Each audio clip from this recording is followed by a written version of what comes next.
Hi there, hi good people. How are you wherever you are? My name is Odecious Marowa. Welcome to the Clutch Pabora Euro 2024 preview. What a weekend it was. Obviously, some of you were watching tennis and the Wimbledon. Well, Novak Djokovic, the old guy at 27 years old, was beaten by the 21-year-old Carlos Alcaraz in straight sets 6-2, 6-2, then in a tiebreaker of 7-5. And rugby, if you are a Springbok fan, the Springboks were beaten by Ireland. What a game! But we are talking of football because Clutch Pabora is all about football. The Euro 2024 has just ended. My goodness, where do I start? But before I talk about the Euro 2024, we say congratulations to the Alba Celeste, that is Argentina, led by Lionel Messi, winning the Copa America. Yes, and Rodrigo de Paul, Lautaro Martinez. Yes. What a performance. I'm still in the mood of the Euro 2024. Well, in Germany, but I'm here in Cape Town. There's been a lot of storms in Cape Town, but we are surviving. There's a little bit of sunshine. Sorry, I haven't given you some previews, but we are building a studio at home, and I will be giving you as the season starts proper in Europe, like the preseason are starting. My team, Manchester United, are playing in Norway today, so the preseason starting. So please subscribe to the channel, like button, share and subscribe, and tell a friend to tell a friend that this is the hottest program ever. Manchester United playing later on today in Norway at 5 p.m. our time. What a weekend it was. As I have said, rugby, tennis, Copa America, the Euro, the climax, the disappointing teams. Well, looking at the disappointing teams, Portugal obviously were disappointing because if you want to look at it, they are always going to be eye-catching because of Cristiano Ronaldo, and I think he was a letdown for the Portuguese.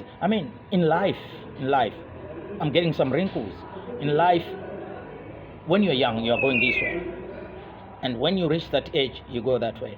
I like to believe if Cristiano Ronaldo was honest with himself, he could have said, you know what, if I can play 20 to 30 minutes peripheral. But I think he was giving pressure to Roberto Martinez, and I've got this belief that in football nowadays, you can't carry a person.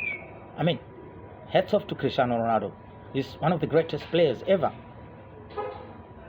The hunger has driven him to be where he is. But if he's honest with himself, I know he wants to get some records, but he was nowhere near his best.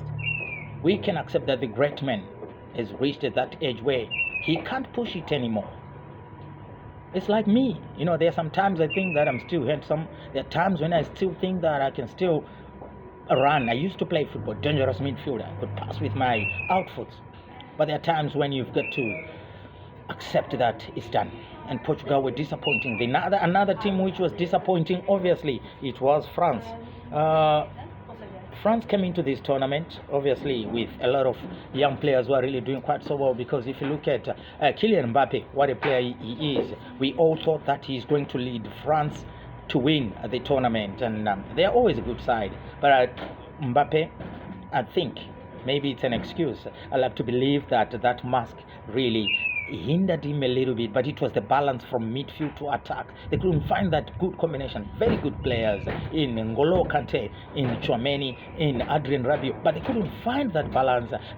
Antoine Griezmann, very, very good player, but he couldn't fit into that system, and their forwards were not good enough. Kolo Muani and the Thuram boy were really disappointing. So it was a disappointing Euro tournament for Les Bleus. The other team which you all thought were going to do well was Germany, which had a mixture of experience. Ritz and Jamal Musiala were the young crops coming into this Germany side, together with the old guard of heads off to the man who has really done football proud, not only in Germany but in world over. That is Toni Kroos. I've always thought that Toni Kroos, when he plays football, it's like he's got magnet in his feet.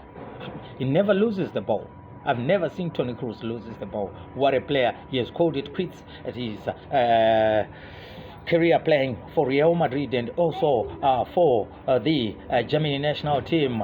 But we saw some exciting players coming out for the Germany national team, and Rudiger couldn't help Germany playing at home when they were knocked out.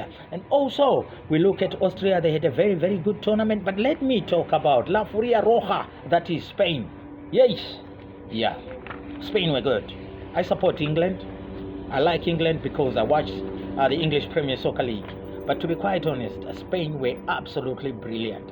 And it's a lesson to would-be coaches who are watching the game, who are watching this program, that you don't need to be tall, you don't need to be extra big, you don't need to be vigorous, you don't need to be robust. It's about the football brains. You look at the Spanish midfield, the Spanish midfield, the boy who came in midfield, Martin Zubimendi, who plays for Real Sociedad. I mean, he is not imposing. You look at Ruiz Fabian, he plays for PSG, wearing jersey number 8. Absolutely brilliant. Rodri, the best midfielder, the best defensive midfielder in his position in the world at the present moment.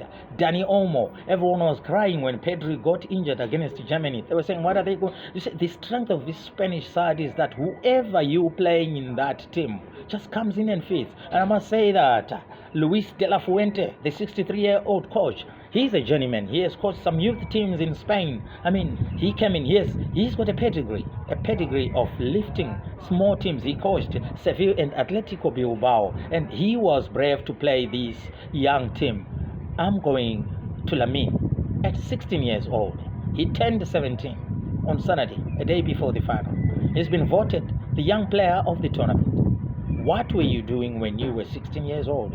I mean, he's so sure-footed. I was crying when I was watching him.